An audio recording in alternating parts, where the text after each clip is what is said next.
নাম কি? তুমি এখানে কোথা থেকে আসলে? না, আমার নাম হচ্ছে, আমার বাবা বাড়ি ওই ঘরে অমুক গ্রামে। তাই কিভাবে আসবে? আমার না পরশুদিন সাপে কেটেছিল, তাই আমি মরে গেছিলাম, তাই আমাকে ওই ভেলায় করে ভাসিয়ে দিয়েছে। তো আমি আমার এখানে কি করে আসলাম আমি বুঝতে পারছি না। তখন সারকু ঠাকুর বলে, তুমি মরে গেছিলে, তোমার মা বাবা তোমাকে বাঁচাতে পারলো না, তাই ভেলায় করে ভাসিয়ে দিয়েছে। এখন কুকুরে ছিঁড়ে খাবে আর ওই চিল শকুনে ছিঁড়ে ছিঁড়ে খাবে। এই তো তোমার মা বাবা। সেই মা বাবার পিছনে তুমি পড়ে আছো যে তোমাকে রক্ষা করতে পারে না। এখন ভেলাটা যেখানে যাবে কুকুরের দল সেখানে ছিঁড়ে খাবে। আর যদি মাঝখানের দিকে তাকে কাক আর চিল আর শকুন তারাই খাবে ছেড়ে ছেড়ে। এই তো আমি বাঁচলাম কি করে? ভগবানের নাম তোমাকে বাঁচিয়েছে। ভগবান আমাকে বলেছিল একটা শিষ্য করতে, আমিও প্রতিজ্ঞা করেছিলাম যে কালকে সকালে উঠে যার মুখ দেখবো তাকে দীক্ষা দেব। তাই তোমাকে দীক্ষা দিলাম, তুমি বেঁচে উঠেছো, ভগবান তোমাকে বাঁচিয়ে দিয়েছে। তোমার মা বাবা তোমাকে বাঁচাতে পারেনি। ভগবানের কাছে গিয়ে একটু কাঁদলো না, বললো না, কিছুই করলো না, মরে গেছে তো ভেলায় করে গঙ্গায় ভাসিয়ে দিয়েছে।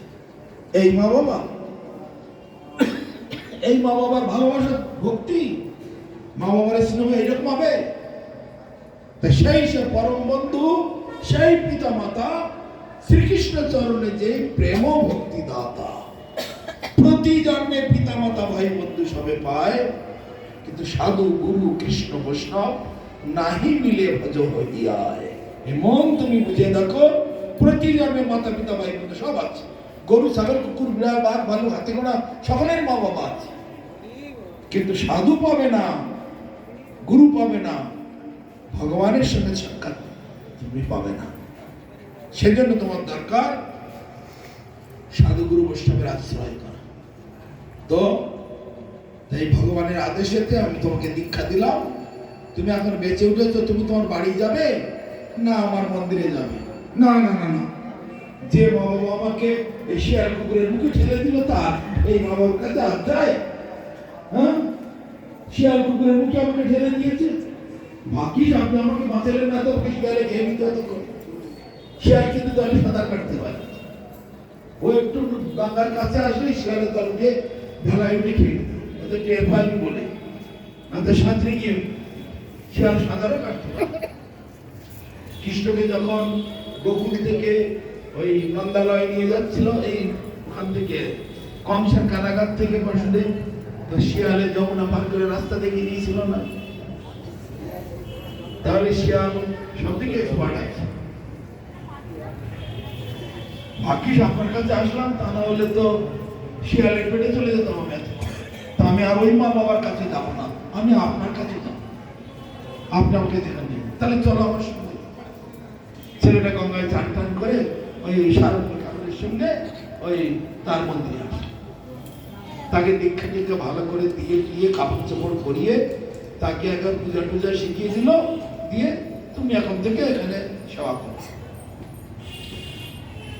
ধীরে ধীরে ধীরে ধীরে ধীরে ধীরে কয়েক বছরের মধ্যে সারকু ঠাকুর তখন দেহ ত্যাগ করে। আর তার প্রতিনিধি হিসেবে রেখে গেলেন ওই মুরা। নামটা মুরারি হয়েছে কেন? মুরা হরি, মানে মরা হরির নামে যে বেঁচে উঠেছে, মরা হরি, মরা এখন হরির নামেতে বেঁচে উঠেছে, তাই মরা হরি। কেউ বলে মুরা হরি। সারকু ঠাকুরের পরে সেই মুরারি ওই ওখানে সেবা করে। জায়গা ছোট বলে আমরা যেতে পারিনি। তারপর ওখান থেকে গিয়ে ওই মদনতরুণ দ্বীপেতে ওইখানেতে বৃন্দাবন দাস ঠাকুর, যিনি চৈতন্য ভাগবত তার রচনা করেছেন, নিত্যানন্দ প্রভুর শিষ্য, তার আবির্ভাব স্থল। তা সেইখানে আমরা একটু পাঠ কীর্তন করেছিলাম। লোক তো খাওয়া দাওয়ায় ব্যস্ত, কথা ভালো শুনতে পাইনি। সেখানকার একটা কাহিনী আছে, ত্রেতা যুগে রামচন্দ্র যখন বনবাস গেলেন, সঙ্গে সীতা আছে, লক্ষ্মণ আছে,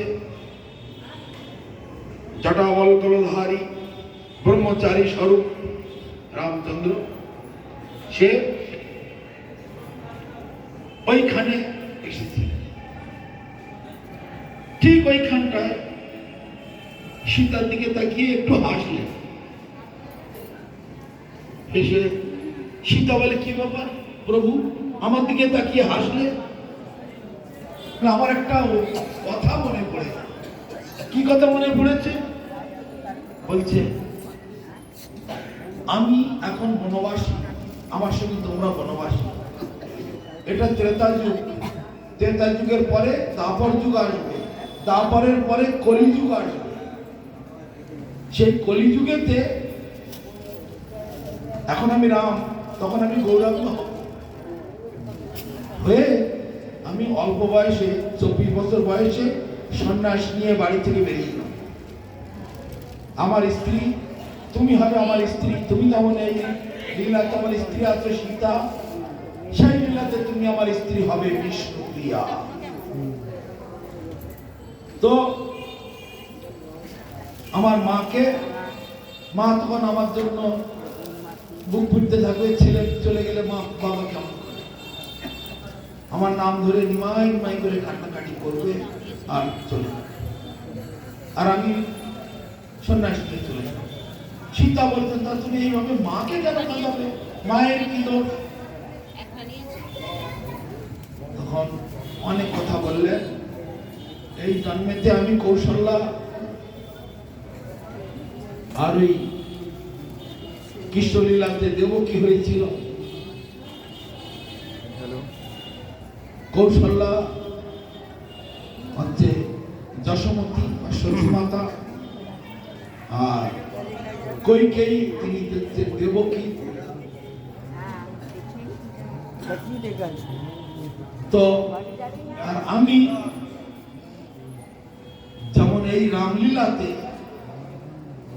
তোমার মূর্তি করে আমি অযোধ্যায় রাজ্য চালাবো এবং আমার পাশে তোমাকে বসিয়ে রাখবো। রামচন্দ্র সোনার সীতা করে সিংহাসনে তার সস্ত্রী, না হলে রাজ্য প্রতিষ্ঠিত হয় না, অভিষেক হয় না। স্বামী স্ত্রী দুজনে, রাজা রানী দুজন হতে হবে। তো তোমাকে আমি সোনার সীতা বানিয়ে আমার পাশে রেখে আমি রাজ্য শাসন করব। এই লীলাতে আমাদের বনবাস শেষ হয়ে যাবে তখন। আর কলিযুগেতে আমি যখন সন্ন্যাসী হয়ে চলে যাব, তুমি আমার মূর্তি করে তুমি ঘরে নিয়ে বসে পুজো করবে আর আমার জন্য তুমি অনুতাপ করতে থাকবে। এই লীলাতে আমি তোমার মূর্তি করে পুজো করব, তোমার জন্য অনুতাপ করতে থাকবো, আর সেই লীলাতে তুমি আবার প্রতিশোধ নেবে আমার মূর্তি করে। এই যে লীলা, ওই বিষ্ণুপ্রিয়া দেবীর যে মহাপ্রভু মূর্তি, এই কাল এই সময় অনেক কথা ওখানে হলো। তো সেই জায়গাটা রামচন্দ্রের একটা মূর্তি ওখানে দেখছেন স্টেজের উপরে আছে, তাই না? আর আমরা রাম সীতা হনুমানের জয় দিয়েছি। সেইখানে হর পার্বতী একবার আকাশ পথে যাওয়ার সময় ওখানে প্রণাম করছে। পার্বতী বলে, কি প্রভু আপনি এখানে প্রণাম করছেন? আমার প্রভু শ্রীরাম এখানে এসেছে, তিনি এখানে সীতা দেবীর সঙ্গে এই বনে বাস করে গেছে। তারপরে আবার কলিযুগেতে, কলির প্রথম সন্ধ্যায়, প্রথমেতে শুরুতে আমার প্রভু আবার গৌরাঙ্গ রূপে আবির্ভূত হবে, হয়ে এই নদিয়া নগরেতে লীলা করবে। তাই আমি এই নদিয়ানগরকে, এই ধামকে আমি প্রণাম করছি। তাহলে পৃথিবীতে যেখানে যত তীর্থ আছে, সর্বশ্রেষ্ঠ তীর্থ হচ্ছে নবদ্বীপ ধাম, নদিয়ানগর। শাস্ত্রে বলা হয়েছে, ভক্তিবিনোদ ঠাকুর বলেছে, বিশ্ব ব্রহ্মাণ্ডের মধ্যে সর্বশ্রেষ্ঠ স্থান হচ্ছে জন্মদ্বীপ। ব্রহ্মাণ্ড মানে 14 ভুবন, ভূর্ভুবস্ব মহাজন তপসত্য, আর নিচে 7টা অতল বিতল সুতল তলতল মহাতল সুতল পাতাল। এই 14 ভুবনাত্মক ব্রহ্মাণ্ডের মধ্যে শ্রেষ্ঠ দ্বীপ হচ্ছে জন্মদ্বীপ, তার মানে পৃথিবী। এটা একটা দ্বীপ। এই আমেরিকা ইংল্যান্ড সব আগে এক জায়গায় ছিল, সেদিকে দ্বীপ বলা হয়। তো এই জন্মদ্বীপ হচ্ছে শ্রেষ্ঠ। তাই জন্মদ্বীপের মধ্যে ভারতবর্ষ শ্রেষ্ঠ। আর ভারতবর্ষ কতদূর বিস্তৃত? সৌদি আরব, ইরান, ইরাক, আফগানিস্তান ও সব ভারত। ওদিকে পূর্ব দিকে সিঙ্গাপুর, মালয়েশিয়া, থাইল্যান্ড, এসব ভারত, চীন সব ভারত। তাই বিশ্ব ব্রহ্মাণ্ডের মধ্যে জন্মদ্বীপ শ্রেষ্ঠ। জন্মদ্বীপের মধ্যে ভারতবর্ষ শ্রেষ্ঠ। আর আমাদের ভাষায়, জাগতিক ভাষায় বলতে গেলে এশিয়া মহাদেশ শ্রেষ্ঠ বলতে হবে। কিন্তু তখন এশিয়া বিষয় কিন্তু ছিল না, এতে ইদানিং বানিয়েছে সব। আমাদের ভারতবর্ষ বিশাল, ও মক্কা মদিনা টদিনা যা আছে মুসলমানদের, ও সব ভারত। ইরান, ইরাক এসব ভারতের অংশ। শশাবরা পৃথিবী।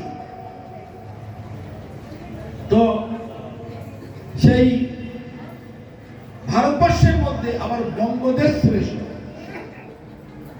বঙ্গদেশ কোনটা? এই উপরে বাংলাদেশ, এই দেশ, এসব নিয়ে বঙ্গদেশ, মানে বাংলা ভাষায় কথা বলে যারা। আর বঙ্গদেশের মধ্যে নদিয়ানগর শ্রেষ্ঠ। নদিয়ানগর যেখানে মহাপ্রভুর লীলাস্থল। নদিয়ানগরের মধ্যে নবদ্বীপ শ্রেষ্ঠ। তাহলে বাদ পড়ে গেল দ্বারকা, বাদ পড়ে গেল বৃন্দাবন, বাদ পড়ে গেল অযোধ্যা, বাদ পড়ে গেল পুরীরা, বাদ পড়ে যাচ্ছে কিন্তু। ভালো করে বিচার করুন। ব্রহ্মাণ্ডের মধ্যে জন্মদ্বীপ শ্রেষ্ঠ, জন্মদ্বীপের মধ্যে ভারতবর্ষ শ্রেষ্ঠ, ভারতের মধ্যে হচ্ছে বঙ্গদেশ শ্রেষ্ঠ, বঙ্গদেশের মধ্যে নদিয়ানগর শ্রেষ্ঠ, নদিয়ানগরের মধ্যে নবদ্বীপ শ্রেষ্ঠ, নবদ্বীপের মধ্যে মায়াপুর শ্রেষ্ঠ, মায়াপুরের মধ্যে যেখানে গৌরাঙ্গ মহাপ্রভু আবির্ভূত হয়েছে সেই স্থান শ্রেষ্ঠ। আর মহাপ্রভুর লীলাক্ষেত্র এটি, সেটাই শ্রেষ্ঠ। তাই বলছে নবদ্বীপ হেমগ্রাম ত্রিভুবনে নাই, জহি অবতীর্ণ মোর চৈতন্য গোসাই। সর্বশ্রেষ্ঠ জায়গা হচ্ছে নবদ্বীপ।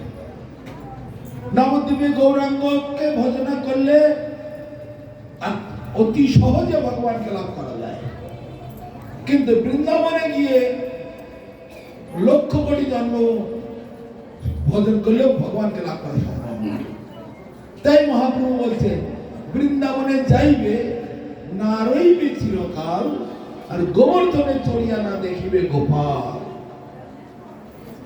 ব্রজবাসীর আচরণ কবু না লহিবে, কৃষ্ণ নাম সংকীর্তন সর্বদা গাহিবে।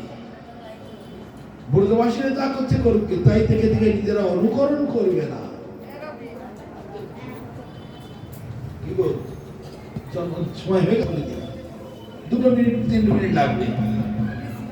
চিৎকন জীব কৃষ্ণ চিন্ময় ভাস্কর। চিন্ময় মানে দিব্য, ভাস্কর মানে সূর্য। দিব্য সূর্য হচ্ছে কৃষ্ণ। সেই সূর্যের কোটি অংশের এক অংশ হচ্ছে জীব। চিৎকন জীব কৃষ্ণ চিন্ময় ভাস্কর, নিত্য কৃষ্ণ দেখি কৃষ্ণে করে আদর। সেই জীব যখন কৃষ্ণকে দেখেন, কৃষ্ণকে আদর করতে লাগে। কেন? জলে ডুবে মরছি, হঠাৎ যদি নৌকো পাওয়া যায় বা কোনো আশ্রয় পাওয়া যায়, সেই দিকে মানুষ যাই করে যাওয়ার চেষ্টা করে কিনা। তাই চিৎকন মানে অতি ক্ষুদ্র। শাস্ত্রে বলছে কেশাগ্র ভাগের 10,000 ভাগের 1 ভাগ এই জীব আমরা, এত ক্ষুদ্র। কিন্তু কৃষ্ণ নিত্য অনন্তকাল থেকে ছিলেন, আছেন, থাকবেন। সে কৃষ্ণকে দেখে তার দিকে যাওয়ার চেষ্টা করে। কৃষ্ণ বহির্মুখ হইয়া ভগবাঞ্ছা করে, নিকটস্থ মায়া তারে চাপটিয়া ধরে। সেই কৃষ্ণকে ভুলে গিয়ে বাইরের ভোগ বাসনা কামনা, খাওয়া দাওয়া, লোভ লালসা এর মধ্যে খুব হাবুডুবু খেতে থাকে আর ভগবানকে ভুলে যায়। তারপরে মায়া তাকে জড়িয়ে ধরে। পিশাচে পাইলে যেমন মতিচ্ছন্ন হয়, এই মায়াগ্রস্ত জীবের হয় সে ভাব হয়। ভূতে ধরলে মানুষের যেমন অবস্থা হয়, এই মায়ায় ধরলে মানুষের সেই অবস্থা হয়। আমি নিত্য কৃষ্ণ দাস এই কথা ভুলে মায়ার নাপর হইয়া চিরদিন বলে, আমি নিত্য কৃষ্ণ দাস সেটা ভুলে যায় এই ভোগ লালসার মধ্যে পড়ে, তখন আর কিছু চিন্তা করতে পারে না। বিশেষ করে যুবক যুবতীদের দেখা যায় এমন ভাবে তারা প্রেম ভালোবাসা করেছে যে মা বাবা নিজে না খেয়ে খাইয়েছে, সোনা দানা গয়না জমি গাড়ি বাড়ি বিক্রি করে ছেলেটাকে পড়িয়েছে, ছেলেটাকে মেয়েটাকে। সেই ছেলে মেয়ে এখন অন্য ছেলে মেয়ের সঙ্গে প্রেম প্রেম করে মা বাবাকে লাথি মেরে ফেলে দিয়ে বেরিয়ে চলে, তাই না বলো? কত ঘটনা জগতের। তাহলে যে ভগবান আমার সবকিছু, সেই ভগবানকে ভুলে এই ভোগের লালসায় তাদেরকে সব ভুলে গেল। এই আমাদের এই মতো জীবেদের এই অবস্থা। তারপরে কি হচ্ছে? কবু রাজা, কবু প্রজা, কবু বিপ্র শূদ্র, কবু সুখী, কবু দুঃখী, কবু বাকি ক্ষুদ্র, কবু স্বর্গে, কবু মর্তে, নরকে বা কবু, কবু দেব, কবু দৈত্য, কবু দাস প্রভু। এইভাবে 84 লক্ষ জন্ম জগতেতে এই চতুর্দশ ভুবনেতে ঘুরে ঘুরে বেড়াচ্ছে। এই রূপে সংসার ভ্রমিতে কোন জন সাধু সঙ্গে নিজ তত্ত্ব অবগত হন। অনন্ত কোটি জীব এইভাবে ঘুরে বেড়াচ্ছে, ভাগ্যচক্রে তাদের সাধু সঙ্গ হচ্ছে। এই নিজের তত্ত্বটা তখন তারা জানতে পারে, এর আগে জানতে পারে। আর জ্ঞানী গুণী লোকেরা ডাকলে ওখানে আসতে চায় না। কেন? ওদের কথা অন্যরকম। আমাদের এই সব কারবার, ব্যবসা বাণিজ্য, আমাদের ভোগ লালসা সব বাদ দিতে হবে ওদের পাল্লায় পড়লে। এটা ওরা সেই ভয়তে আসতে চায়। আসল কথা হচ্ছে এটা। নিজ তত্ত্ব জানিয়ে আর সংসার না চায়, কেন বা ভজিব মায়া করে হায় হায়। নিজ তত্ত্বটা জেনে আর সংসার চায়। কিসের সংসারে? ছায়াবাদী প্রায় ইহাতে মমতা করি বৃথা দিন যায়। দিন যায় বিশাখাতে নিশা নিদ্রা বসে, নাই ভাবি মরণ নিকটে আছে বসে। ভালো মন্দ খাই হেরি পরি চিন্তাহীন, নাহি ভাবি এ দেহ ছাড়িব কোন দিন। এই তো এই নিজের তত্ত্বটা যখন জানতে পারে তখন আর সংসার চায় না, তখন সাধু সঙ্গই করতে চায়। কেঁদে কেঁদে বলে, কেন বা ভজিনু মায়া করে হায় হায়। না, কেঁদে কেঁদে বলে, ওহে কৃষ্ণ আমি তব দাস, তোমার চরণ ছাড়ি হইল সর্বনাশ। কাকুতি করিয়া কৃষ্ণে যদি ডাকে একবার, কৃপা করে কৃষ্ণ তারে ছাড়ান সংসার। যদি এই তত্ত্বগুলো জেনে হরিকথা শুনে ভগবানের কাছে গিয়ে যদি প্রাণ ভরে কাকুতি করে কেঁদে চোখের জল ফেলে যদি একবার বলে, হে কৃষ্ণ আমার এই মায়ার সংসার আমাকে ছাড়িয়ে দাও, এত দুঃখ কষ্ট আর সহ্য করতে পারছি না, যদি একবার অন্তত প্রার্থনা করে, তাহলে সঙ্গে সঙ্গে ভগবান তাকে সংসার ছেড়ে দেবে। কিন্তু ভগবানের কাছে এই প্রার্থনা করে কেউ? কোনদিন না। গিয়ে ওখানে গিয়ে একটা টাকার দক্ষিণা আগে ফেলবে, প্রণাম করবে, আরে মনে মনে কত কিছু, ছেলেটা ঠিক করে দাও, মেয়েটা ভালো করে দাও, মেয়েটার জন্য ভালো বর একটা খুঁজে দাও, ছেলেটা যেন পাশ করে, আমার কোমরে ব্যথাটা যেন ঠিক হয়ে যায়, হাঁটুর ব্যথাটা যেন ভালো হয়ে যায়, গ্যাস বলে তাহলে এক পাচ্ছি না, আমাকে একটু ঠিক করে, এইসব বলবে। আর নাতিপুতি যদি থাকে হাত বলিয়ে আগে নাতিপুতির গায়ে কোথায় বললাম, ভগবানের কাছে একবারও বলবে না আমাকে সংসার থেকে মুক্তি করিয়ে দাও, কোনোদিন বলবে না। তাহলে দেখো স্বভাব কোথায়, একেবারে পাক্কা ক্যান্সার, ক্যান্সারের রোগী মতো অবস্থা।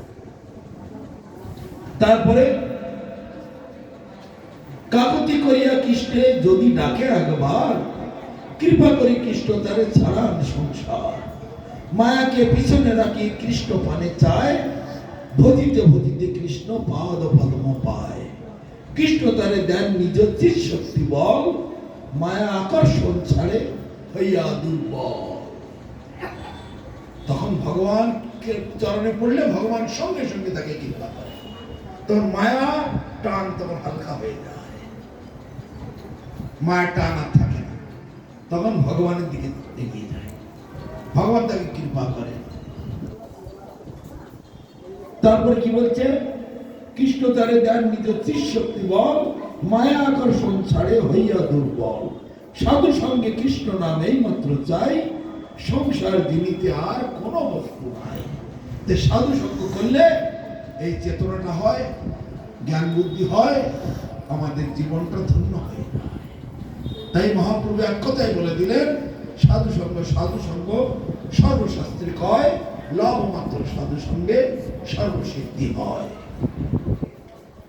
তাহলে আপনারা যে যতটা একদিন ধরে গ্রহণ করেছেন বা করছেন, যতক্ষণ আছেন যতটা গ্রহণ করবেন, সেটা আপনাদের ততখানি লাভ হবে।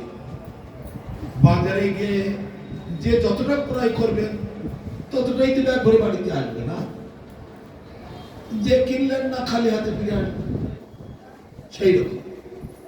অতএব আপনারা এখানে এসেছেন, এখানে নামের হাট, এখানে ভগবানের কৃপার হাট, যে যতখানি সেটা নেবেন ততটা আপনাদের লাভ।